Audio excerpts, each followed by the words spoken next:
বাবার সম্পত্তি চাচারা আপনাকে দিচ্ছে না? মানে এটা আপনার দাদার জমি ছিল। দাদা থেকে আপনার বাবা সম্পত্তির ভাগ পেয়েছে।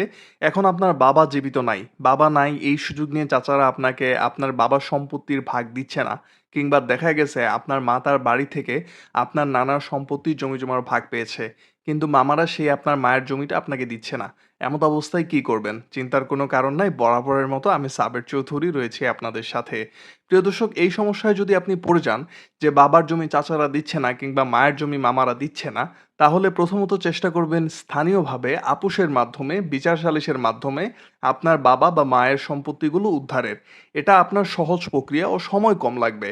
আর যদি আপনি স্থানীয়ভাবে আপোসের মাধ্যমে আপনার বাবা বা মায়ের সম্পত্তিগুলো উদ্ধার করতে না পারেন, তাহলে আপনাকে আদালতের আশ্রয় নিতেই হবে।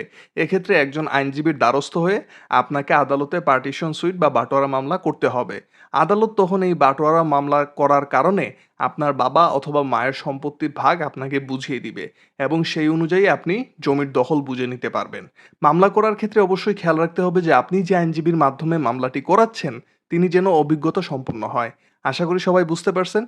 প্রিয় দর্শক, ভিডিওটি শেয়ার করে দিবেন এই জন্য যে কারণ অনেকেই জানে না বাবা অথবা মায়ের জমি চাচা মামারা না দিলে সে কি করবে। আসসালামু আলাইকুম।